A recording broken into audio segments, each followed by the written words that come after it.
Assalamualaikum warahmatullahi wabarakatuh. Perkenalkan, nama saya Willy Artina Putri dengan NIM 7211419171. Di sini saya akan mempresentasikan mengenai bab 6 Sistem Manajemen Basis Data dalam mata kuliah Sistem Informasi Manajemen. Yang pertama adalah organisasi data. Hierarki data adalah data bisnis secara tradisional telah diorganisasikan ke dalam suatu hierarki file-file data yang tergabung untuk membentuk record dan yang juga tergabung untuk membentuk suatu file. File data yaitu unit data yang terkecil mencerminkan jumlah data terkecil yang akan ditarik dari satu komputer pada satu waktu. Selanjutnya adalah record. Record sendiri adalah suatu koleksi file-file data yang saling berhubungan. Selanjutnya adalah file. Koleksi record yang saling berhubungan, seperti satu file dari seluruh record yang berisi file kode-kode mata kuliah dan nama-nama. Yang pertama adalah dia dari file data akan menyatu menjadi record. Record sendiri, perkumpulan record itu akan menjadi file. Selanjutnya adalah organisasi data basis data. Secara umum adalah basis data merupakan kumpulan dari seluruh data berbasis komputer sebuah perusahaan. Definisi sempitnya, basis data merupakan kumpulan yang berada di bawah kendali piranti lunak sistem manajemen basis data. Selanjutnya ada spreadsheet sebagai basis data sederhana, yaitu secara konseptual serupa dengan sekumpulan yang saling berhubungan. Lalu ada flat file, yaitu suatu tabel yang tidak memiliki kolam-kolam yang berulang. Selanjutnya adalah file kunci, yaitu satu file atau kombinasi file yang berisi satu nilai yang secara unik mengidentifikasikan masing-masing record di dalam tabel. Selanjutnya adalah tabel-tabel yang berhubungan. Tabel-tabel tersebut merupakan tabel file yang sama. Selanjutnya adalah struktur basis data. Yang pertama, struktur basis data hierarkis, yaitu kelompok-kelompok data, subkelompok, dan beberapa subkelompok lagi. Jika menggambarkan struktur ini, ia akan terlihat seperti cabang-cabang dari sebuah pohon. Selanjutnya adalah struktur basis data jaringan, dikembangkan untuk memungkinkan penarikan record tertentu. Struktur ini memungkinkan satu record tertentu menunjukkan pada semua record lainnya di dalam basis data. Selanjutnya adalah struktur basis data relasional. Konsep dari struktur ini terdiri atas tabel-tabel di mana relasi yang terbentuk secara implisit dengan mencocokkan nilai-nilai dalam file data yang sama dan akan mempermudah jika digunakan dan dipahami. Selanjutnya adalah contoh basis data relasional. Yang pertama ada basis data jadwal, merupakan sebuah contoh basis data yang paling sederhana, di mana basis data ini dibuat dengan menggunakan piranti lunak sistem manajemen basis data, seperti Microsoft Access. Yang kedua adalah konsep basis data, yaitu suatu urutan-urutan yang logis dan secara intuitif tepat, meskipun masing-masing record dari basis data tersebut dapat tersebar di banyak file dan terletak di seluruh penjuru ruang penyimpanan komputer. Yang pertama ada independensi data, yaitu kemampuan untuk melakukan perubahan pada struktur data tanpa melakukan perubahan pada program-program aplikasi yang memproses data.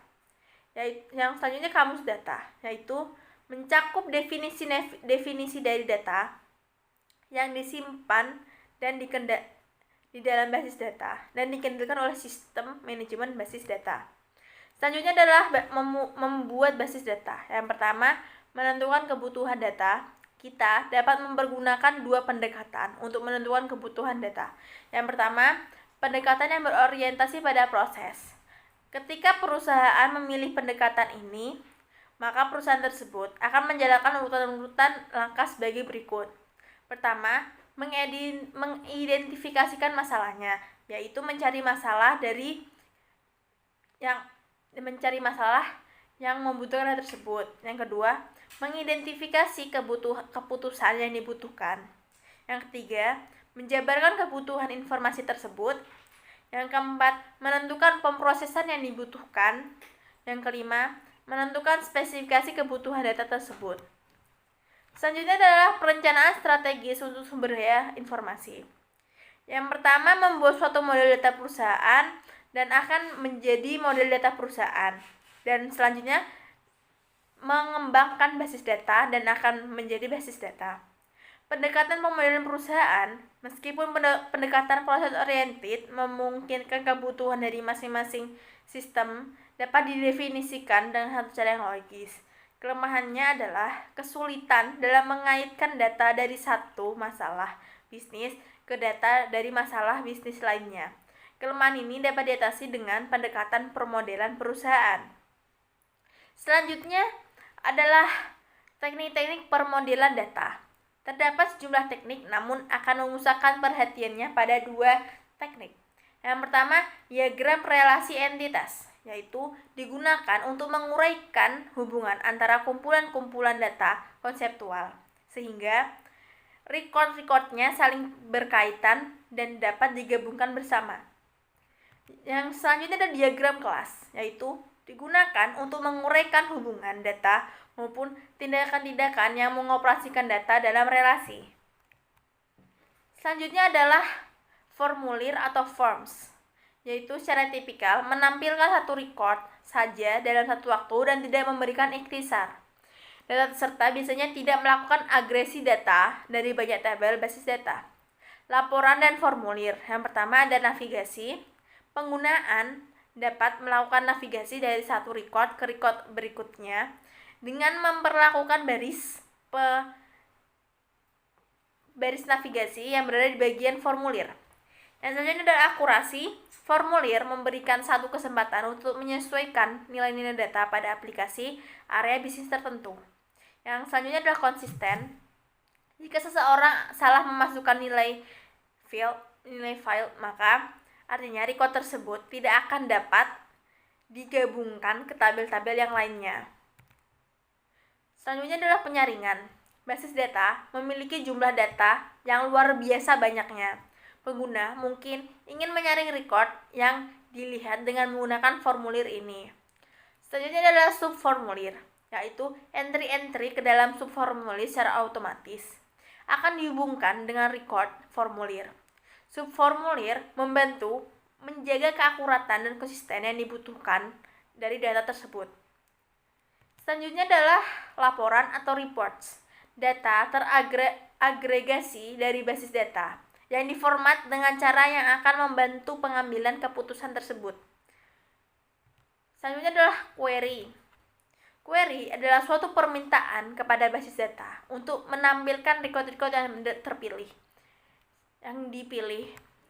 Selanjutnya adalah batasan query terstruktur atau structured query language atau SQL. Adalah kode yang digunakan oleh sistem manajemen basis data relasional untuk mengerjakan pekerjaan-pekerjaan basis datanya. Selanjutnya adalah pemrosesan basis data lanjutan atau Online Analytical Processing atau OLAP. Jika ingin mengetahui jumlah dari seluruh nilai entitas tersebut, maka OLAP akan berguna untuk mencari nilai untuk entitas-entitas tertentu yang dibutuhkan. Selanjutnya adalah personil basis data. Yang pertama ada administrasi data. Administrasi data merupakan spesialis informasi yang ahli dalam mengembangkan, menyediakan, dan mengembarkan basis data. Administrator data dapat mengawasi seluruh aktivitas basis data tersebut. Selanjutnya adalah programmer basis data. Seseorang yang menulis kode untuk memecah dan atau mengagregasi data pada basis data. Selanjutnya adalah penggunaan akhir. Penggunaan akhir membuat laporan dan formulir, memberikan query kepada basis data, dan menggunakan jawaban dari pertanyaan basis data tersebut untuk pengambilan keputusan yang akan mempengaruhi perusahaan dan unsur pada lingkungannya. Selanjutnya adalah keuntungan DBMS, yaitu yang pertama, mengurangi pengulangan data sehingga tidak ada data yang sama ke depannya. Yang kedua, mencapai independensi data. Yang ketiga, mengambil data dan informasi dengan cepat. Maksudnya dengan cepat adalah kita dapat mendapatkan informasi yang kita butuhkan dari basis data tersebut dengan cepat, sehingga akan lebih membutuhkan waktu yang sedikit untuk mencari data tersebut. Selanjutnya adalah keamanan yang lebih baik. Dari basis data tersebut, keamanan dari file perusahaan akan terjamin karena hanya diketahui oleh internal perusahaan tersebut. Yang selanjutnya adalah kerugian dari DBMS, membeli peranti lunak. Untuk DBMS sendiri, kita harus membutuhkan peranti lunak pendukung untuk menjalankan DBMS tersebut. Selanjutnya adalah mendapatkan konfigurasi keras yang besar, lalu mempekerjakan dan memelihara staf DBA. Dalam perusahaan, kita membutuhkan staf bagian khusus untuk mengelola basis data tersebut. Sekian dari saya. Bila ada salah kata mohon maaf. Wassalamualaikum warahmatullahi wabarakatuh.